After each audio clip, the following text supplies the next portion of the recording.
itu kan tiangnya negara.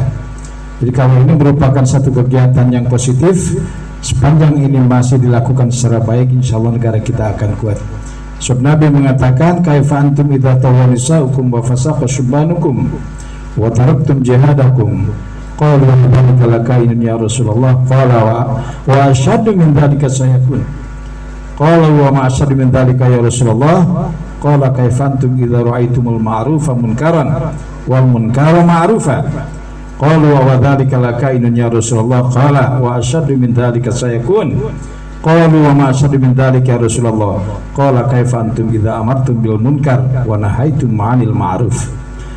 Nabi telah menyatakan bagaimana sikap kalian ketika pada suatu saat togonisaukum, wanita-wanitanya sudah pada kurang ajar, wanita-wanitanya sudah tidak lagi menjaga kodratnya sebagai seorang wanita yang diciptakan oleh Allah dengan penuh kelembutan, tetapi ternyata banyak sekali kelihatan kaum wanita yang oleh Nabi dikatakan uritun nar fa idza aktsaru ahliha an-nisa. Kepada Nabi ketika beliau dilakukan Mi'raj, diperlihatkan ahli neraka, diperlihatkan neraka. Kata Nabi, faida aktsaru ahliha an-nisa. Ternyata kebanyakan penghuni neraka adalah wanita. Masya Allah. Para sahabat bertanya, ayakfurna billah ya Rasulullah, apakah mereka kufur kepada Allah? Nabi menjawab, yakfurnal ashir. Mereka tidak berterima kasih kepada suaminya. Jadi sebelum kalian nanti punya suami, pilih-pilih dulu ya suaminya yang mana yang baik.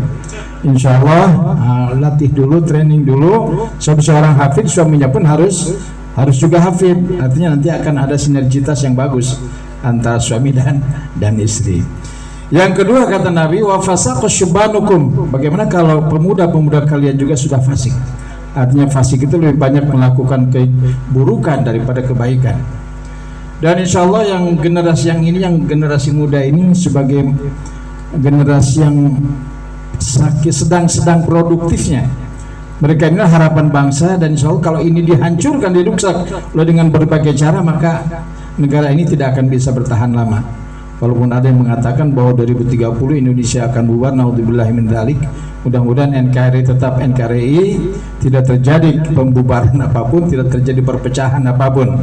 Walaupun kadang-kadang sesuatu yang di luar dugaan, kadang-kadang juga bisa terjadi.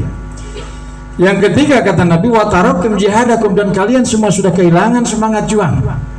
Bagi orang-orang tua yang seperti kita ini sudah di atas 60, di atas 70, Masya Allah luar biasa. Yang kita pikirkan sekarang ini barangkali bagaimana bisa makan dengan lahap, bagaimana bisa bangun, bisa tidur dengan nyenyak. Cuma itu yang kita pikirkan. Sebab di atas 60 ini apa yang bisa dilakukan? Mereka semua sudah terkena, termasuk dalam apa yang disampaikan dalam Al-Quran, wa man nu'ammirhu nunakkisu fil khalqi. Setiap lanjut usia, kondisi fisiknya akan mengalami perubahan yang luar biasa. Nah oleh karena itu kepada golongan yang ketiga Nabi bertanya, wa taraktum jihadakum, kalian sudah kehilangan semangat juang. Jadi semangat juang itu adanya pada ibu-ibu sebagai ibunya anak-anak dan kepada generasi muda. Kalau dua ini beres kita kelola, beres kita didik, insya Allah negara ini akan kuat ke depan. Lalu para sahabat bertanya, adzalika lakainun ya Rasulullah, apakah itu akan terjadi? Maka Nabi menjawab, wa asyaddu min dzalik sayakun. Yang lebih buruk daripada itu pun akan terjadi. Para sahabat bertanya, wa ma asyaddu min dzalik ya Rasulullah, apa kira-kira yang lebih buruk daripada itu? Nabi menjawab, kaifa antum idza ra'aitumul ma'rufa munkara wal munkara ma'rufa. Bagaimana sikap kalian kalau kalian lihat, kalian anggap yang buruk itu yang baik, tapi yang baik itu yang buruk. Jadi terjadi pembalikan keadaan, yang baik disebut buruk, yang buruk disebut baik. Para sahabat masih bertanya, adzalika lakainun ya Rasulullah. Mereka bertanya, apakah itu juga akan terjadi? Nabi menjawab sekali lagi, yang lebih buruk daripada itu pun akan terjadi. Mereka bertanya, apa yang lebih buruk daripada itu ya Rasulullah? Nabi menjawab, kaifa antum idza amartum bil munkar wa nahaitum 'anil ma'ruf. Bagaimana kalian, sikap kalian kalau kalian sudah mengajak kepada keburukan dan melarang kepada kebaikan? Inilah sebuah keadaan yang barangkali bisa terjadi di mana saja di dunia ini. Terjadi pembalikan sehingga ada yang menyebut dunia sudah kiamat atau dunia sudah terbalik. Maka situasi inilah yang barangkali akan menjadi sesuatu tantangan khusus bagi hafid-hafid Quran, khusus bagi mereka yang belajar mempelajari agama. Sebab bagaimanapun benteng umat Islam itu ada di sana. Benteng umat Islam, benteng Al-Quran ada pada mereka. Sebab sekarang sedang terjadi pembelokan makna-makna Al-Quran. Bahkan ratusan ribu, mungkin juga jutaan eksemplar Al-Quran dicetak hanya untuk merubah maknanya. Ada satu makna yang dirubah karena memang dianggap bahwa itu terlalu membahayakan kepada keadaan. Padahal apa bahayanya Al-Quran?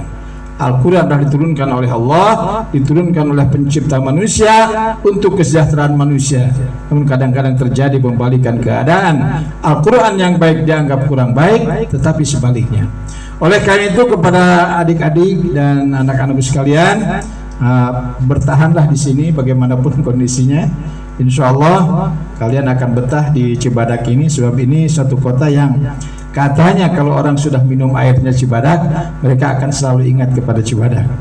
Dan insya Allah yang kedua juga, kalau tadi Pak Wabub membuat sebuah pantun, saya ingin membuat satu ungkapan seorang ulama yang meninggal di tiang gantungan. Kata Said Qutb, wallahi madda'awatu tuhzamu bil adha wa fit tarikh barra yamini do'a la yadayqid adli madla'i wa lantas tati'i sara fikri abada. Al-iman fi qalbi wa qalbi fi yaday rabbi wa rabbi hafidhi wa mu'ini sa'ishu mutamassikan bihabli aqidati wa amutu mutabassiman liyahya dini. Seorang Said Qutb sebagai seorang ulama besar, seorang pemimpin sebuah organisasi besar dunia, ketika beliau dihadapkan kepada tiang gantungan, beliau menyampaikan sebuah ungkapan. Demi Allah, kata beliau, dakwah tidak bisa dihentikan sekalipun pelaku dakwahnya disakiti. Letakkan borgol di kedua tanganku, tidak akan mungkin melepas imanku.